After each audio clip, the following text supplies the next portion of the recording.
નમસ્કાર. જો જ્યારે પણ આપણે આધ્યાત્મિકતા વિશે વિચારીએ છીએ ત્યારે મનમાં શું આવે છે? મોટાભાગે તો હિમાલયની કોઈ ગુફા, ખરું ને? પણ શું એવું બની શકે કે સાચી સાધનાનું, સાચા યોગનું સ્થળ આપણું પોતાનું ઘર જ હોય?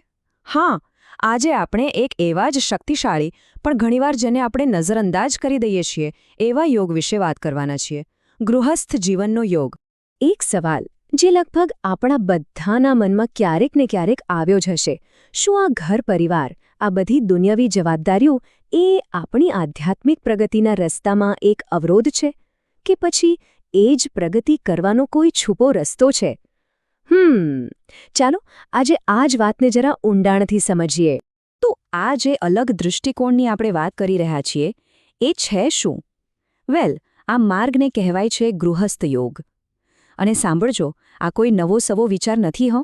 આ તો આત્મસાક્ષાત્કાર માટેનો એકદમ પ્રાચીન અને એટલો જ શક્તિશાળી રસ્તો છે. કહેવાય છે ને કે આ જીવનથી ભાગી જવાનો યોગ નથી, પણ જીવનમાં રહીને જીવનને જીતી લેવાનો યોગ છે. અને જો એવું લાગતું હોય કે આ તો ખાલી વાતો છે, તો આપણો ઇતિહાસ જોઈ લો. એ સાક્ષી છે પ્રાચીન ભારતના મોટાભાગના મહાન ઋષિઓ, જેમ કે વશિષ્ઠ, જેમને 100 પુત્રો હતા, અત્રિ મુનિ, ગૌતમ ઋષિ. આ બધા કોણ હતા? ગૃહસ્થ હતા. એમણે પરિવાર સાથે રહીને જ તપસ્યા કરી અને બ્રહ્મજ્ઞાન મેળવ્યું. એટલે આ કોઈ સંયોગ નથી. આ તો સીધું એ બતાવે છે કે ઘર અને પરિવાર એ કોઈ અવરોધ નથી, પણ આધ્યાત્મિકતા માટે એક મજબૂત પાયો બની શકે છે. પણ સવાલ એ છે કે આ યોગ કામ કઈ રીતે કરે છે, એની પાછળનો સિદ્ધાંત શું છે? તો જુઓ, એનો મૂળભૂત સિદ્ધાંત છે ચેતનાનો વિસ્તાર. આપણું પારિવારિક જીવન છે ને, એ આપણને એકદમ સ્વાભાવિક રીતે જ હું અને મારુંની નાનકડી દુનિયામાંથી બહાર ખેંચી લાવે છે અને અમેની એક વિશાળ ભાવના તરફ લઈ જાય છે. આ જે ચેતનાના વિસ્તારની યાત્રા છે ને, એ ખરેખર બહુ જ અદ્ભુત છે. વિચારો, શરૂઆતમાં આપણું ધ્યાન કોના પર હોય? ફક્ત હું, મારી જરૂરિયાતો, બસ. પછી લગ્ન થાય એટલે એકમાંથી 2 થાય. હવે જીવનસાથીનું સુખ પણ એટલું જ જરૂરી બની જાય છે. અને પછી જ્યારે સંતાન આવે તો આ વર્તુળ હજી મોટું થાય છે. માતા પિતા તો પોતાની જરૂરિયાતો ભૂલીને બસ બાળકના ભવિષ્ય માટે જ જીવા લાગે છે. આ જ તો છે આત્મીયતાનો એકદમ કુદરતી વિકાસ. અને જુઓ, ભગવાન મનુનું આ કથન પણ આ જ વાતને સમર્થન આપે છે. એ એકદમ સ્પષ્ટ કહે છે કે પરિવાર કોઈ ભટકાવ નથી, પણ પૂર્ણતા તરફ જવાનો એક જરૂરી તબક્કો છે. જેમ કે આપણે કોલેજમાં જતા પહેલાં સ્કૂલનું ભણતર પૂરું કરવું જ પડે, બરાબર? બસ એ જ રીતે વાનપ્રસ્થ કે સંન્યાસ જેવા આગળના આશ્રમમાં જવા પહેલાં ગૃહસ્થ જીવનનો અનુભવ ખૂબ જ જરૂરી, ખૂબ જ મહત્વપૂર્ણ છે. તો ચાલો હવે એક કામ કરીએ. આપણા ઘરને છે ને એકદમ નવી નજરથી જોઈએ. ખાલી કલ્પના કરો કે તમારું ઘર ફક્ત 4 દિવાલો નથી, રહેવાની જગ્યા નથી, પણ એ તો આધ્યાત્મિક અભ્યાસ માટેનું એક મોટું કેન્દ્ર છે. આપણી પોતાની પર્સનલ લેબોરેટરી. અને આ લેબોરેટરીમાં શું થાય છે? અહીં આપણી રોજિંદી ક્રિયાઓ જ આપણો અભ્યાસ બની જાય છે. સાચું કહું ને તો પ્રેમ, ત્યાગ અને સેવાનો પાઠ શીખવા માટે ક્યાંય બહાર કોઈ ગુરુકુળમાં જવાની જરૂર જ નથી. કેમ? કારણ કે એના માટેનું બેસ્ટ વાતાવરણ તો આપણને ઘરે જ મળી રહે છે. આ જ તો છે સાચી પ્રેક્ટિકલ ટ્રેનિંગનું ગ્રાઉન્ડ. આને સમજવા માટે એક સરસ ઉદાહરણ છે. જેમ કોઈ સંગીતકાર હોય, એ મોટા સ્ટેજ પર પરફોર્મ કરતા પહેલા પોતાના રૂમમાં કલાકો સુધી રિયાઝ કરે છે, બરાબર?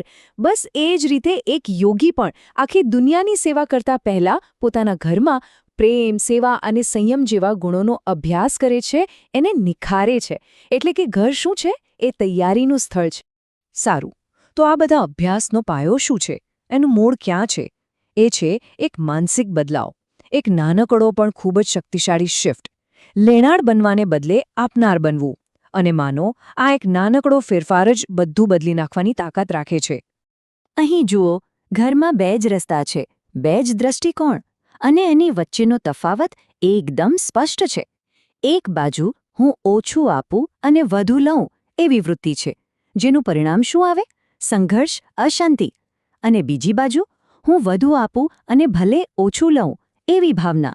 જે ક્ષણે આ ભાવના આવે એ જ ક્ષણે ઘરમાં પ્રેમ અને શાંતિ આવી જાય છે. બસ આ જ એક માનસિક બદલાવ જ પ્રેમ, સહયોગ અને સાચા સુખનો પાયો નાખે છે. તો આખી વાતનો સાર શું છે? એ જ કે સમસ્યા ક્યારે પરિવારમાં નથી હોતી, સમસ્યા આપણા દૃષ્ટિકોણમાં હોય છે.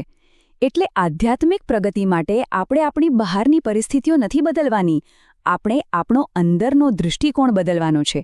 અને જો એકવાર દૃષ્ટિકોણ સાચો થઈ ગયો તો પછી ઘરે જ આપણી તપોભૂમિ બની જાય છે. ઓકે, તો આ બધી વાતો સાંભળવામાં તો બહુ સારી લાગે છે, પણ પ્રેક્ટિકલી શું? એને રોજિંદા જીવનમાં કેવી રીતે ઉતારવી? એક ગૃહસ્થ યોગી પોતાની આ સાધના દરરોજ કેવી રીતે કરે? ચાલો હવે એના કેટલાક એકદમ નક્કર પ્રેક્ટિકલ સિદ્ધાંતો જોઈએ. ગૃહસ્થ યોગીનો મુખ્ય મંત્ર આ છે: આ પરિવાર મારું અભ્યાસનું ક્ષેત્ર છે અને આ બગીચાની સંભાળ રાખવી એ મારી જવાબદારી છે. બસ ખાલી આ એક વિચાર અપનાવી લો. પછી જુઓ, પરિવારની જવાબદારીઓ બોજ નહીં લાગે, પણ એક પવિત્ર કર્તવ્ય લાગશે, જાણે કે ઈશ્વરની પૂજા જ કરી રહ્યા હોઈએ.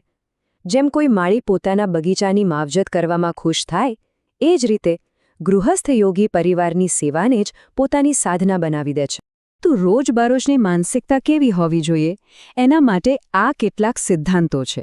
જેમ કે મનમાં એવું રાખવું કે દરેક સભ્યની નિસ્વાર્થ સેવા એ જ મારો સૌથી મોટો હેતુ છે, અથવા કોઈ પણ અપેક્ષા રાખ્યા વગર મારા કર્તવ્યો પૂરા કરવા એ જ મારો યજ્ઞ છે. અને સૌથી અગત્યનું, મારો સાચો આનંદ કંઈક મેળવવામાં નથી પણ આપવામાં છે. જ્યારે આવી ભાવના સાથે આપણે કામ કરીએ ને, તો પછી ભલે રસોઈ બનાવતા હોઈએ કે બાળકોને ભણાવતા હોઈએ, દરેક કામ એક સાધના બની જાય છે. એક વાત હંમેશા યાદ રાખવા જેવી છે: કોઈ પણ સાધનામાં પરફેક્ટ થવું જરૂરી નથી, પ્રગતિ કરવી જરૂરી છે. અને એના માટે રાત્રે સૂતા પહેલાં આત્મનિરીક્ષણની આ એકદમ સરળ પ્રક્રિયા બહુ જ કામની છે. 4 સ્ટેપ છે. પહેલું, દિવસભરમાં થયેલી ભૂલ શોધો. બીજું, એને ઈમાનદારીથી સ્વીકારો. ત્રીજું, એ ભૂલ માટે દિલથી પછતાવો અનુભવો.